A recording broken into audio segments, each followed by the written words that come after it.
Hi everyone, here we are, Chapter 6, Personality, Lifestyles, and the Self-Concept. So how that plays into consumer behavior and consumer choice. We talked about this in Marketing 1, and we're going to go a little bit deeper this time. So learning outcomes, define personality and understand how various approaches to studying personality can be applied to consumer behavior. Discuss major traits that have been examined in consumer research. Understand why lifestyles, psychographics, and demographics are important to the study of consumer behavior. Comprehend the role of self-concept in consumer behavior, and understand the concept of self-congruency and how it applies to consumer behavior issues. So personality is all of our thoughts, emotions, intentions, tendencies, and behaviors. So these are consistently exhibited by people as they adapt to the environment. And everyone has a unique personality.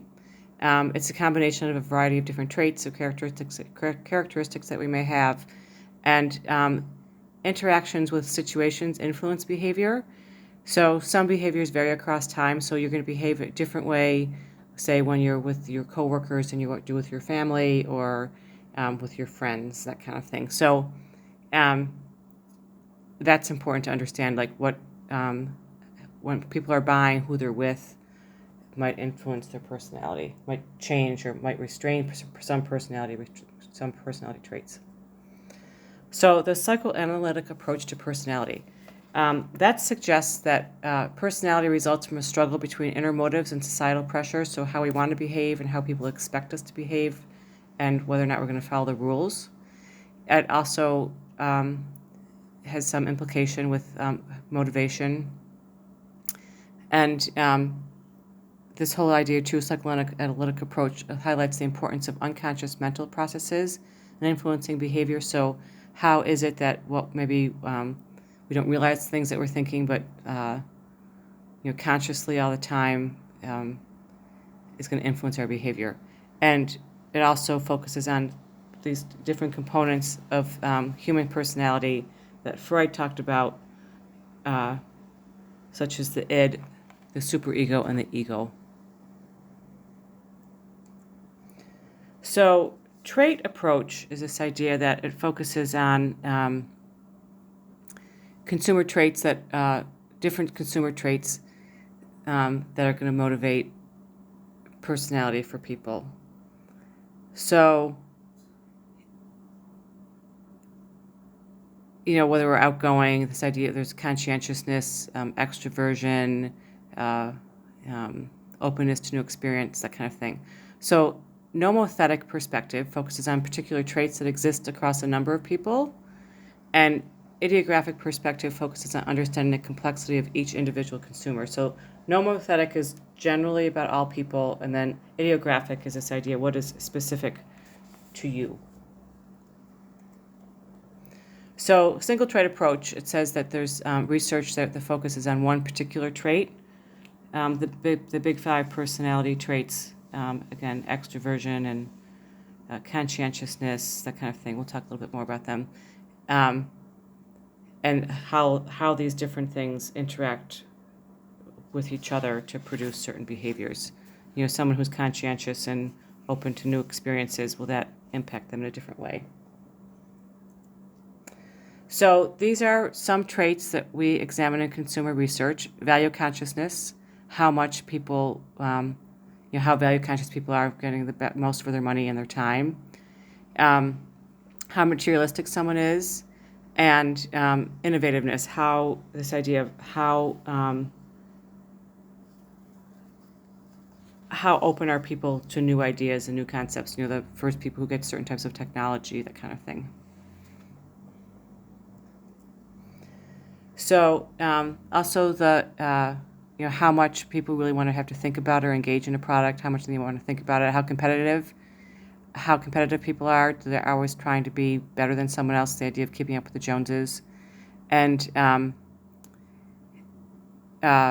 productivity, how much people focus on, saving time, a product will be saving time for them or helping them make progress in their life, or saving time and that kind of thing.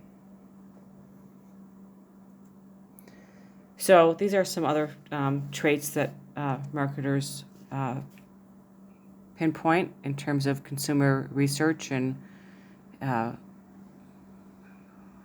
ones that consumer that marketers want to have to want to quote unquote go after, or encouraging people: frugality, trait superstition, a tendency to follow superstitions and superstitious beliefs, impulsivity. So do people buy things rashly? Bargaining proneness. So do they well, if I do this then I'll get that, or a trade-off, so to speak. And then vanity, how much people apply their own self-worth or esteem with the product. So this is I was mentioning earlier, the 5-factor model of personalities: extroversion, agreeableness, openness to new experience, stability, emotional stability, and conscientiousness. This is a standard and very widely used concept in psychology, and then also in management, and also in understanding marketers to understand people. So these are, again, the big 5: extroversion, agreeableness, openness to new experience, stability, and conscientiousness. And these are things that marketers will I want to prey on or look at when they're communicating about their product or their brand. So there are some criticisms of the trait approach. There's always criticisms of any theory that people put out there. So you can't always say that personality traits are strong predictors. There are sometimes this idea of self-selection. Sometimes personality traits are hard to measure. And sometimes some personality traits are meant for a specific population, but they are then they're applied to many different types of consumer groups, across gender, age, social status, social class, that kind of thing. And sometimes these traits are used in ways that they were not originally intended, and so there's some concern about that.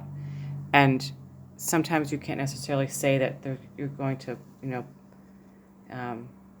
influence brand selection. But, like all theories, it's a place to start.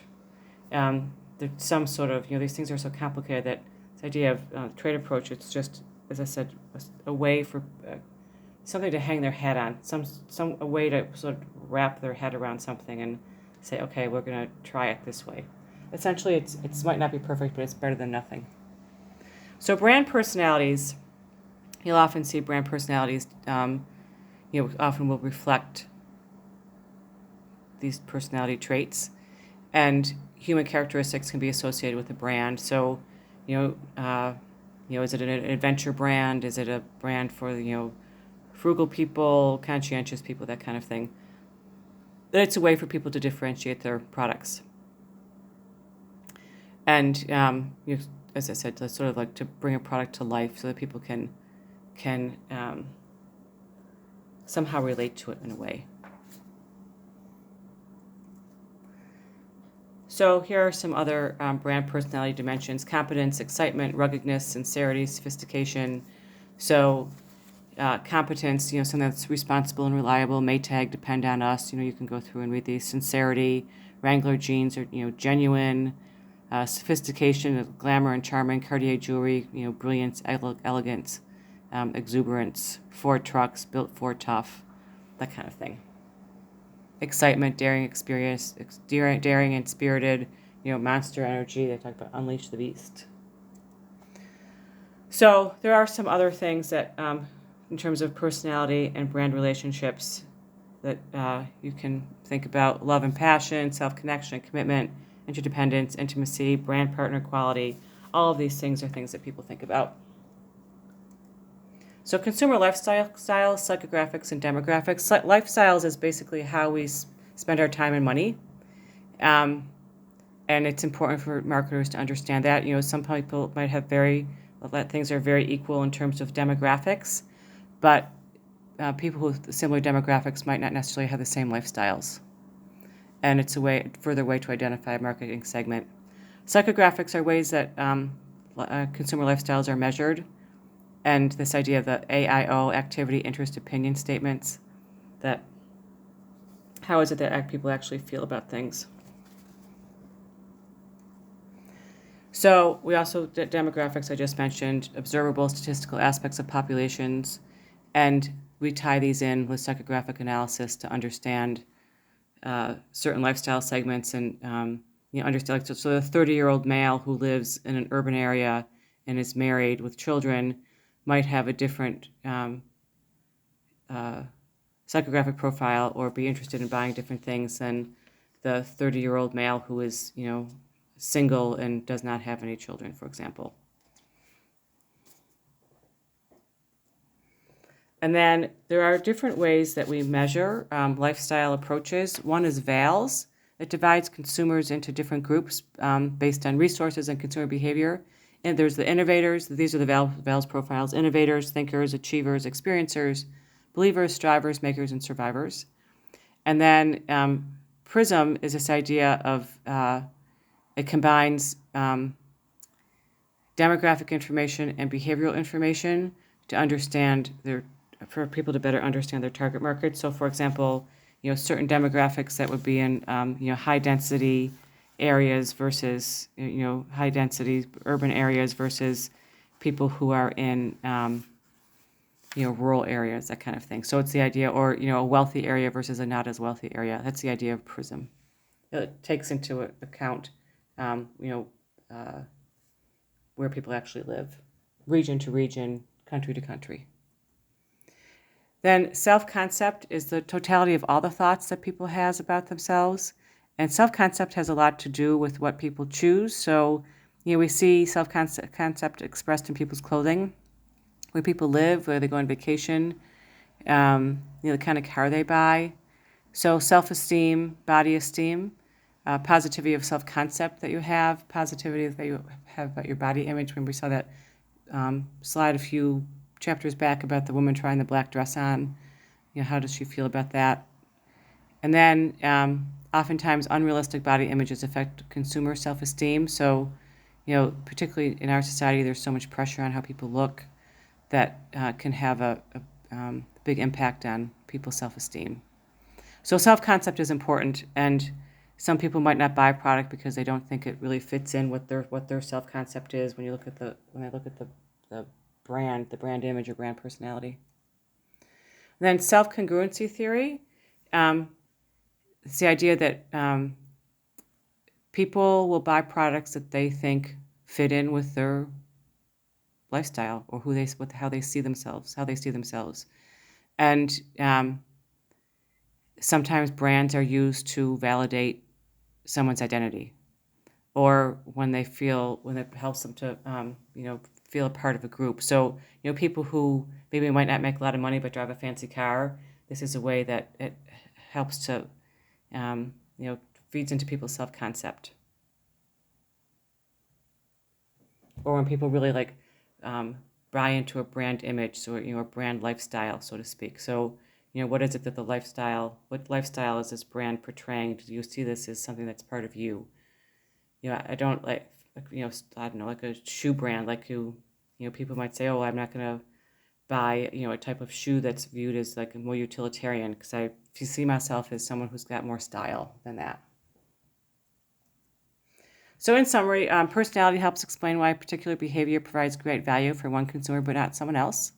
Value consciousness, materialism, and innovativeness are some of the major traits in consumer research that people are interested in understanding. Consumer lifestyle, psychographics, demographics are key variables that highlight differences between consumers. So we know how people are, not everyone, no two people are the same. Self-concept, the totality of thoughts and feelings that an individual has about themselves. And self-congruency is this idea that states that behavior can be explained by the congruence or the alignment of a consumer's self-concept with the image or of a certain product or brand. Okay, thanks so much. Chapter 6, and we're going to see you back here for Chapter 7.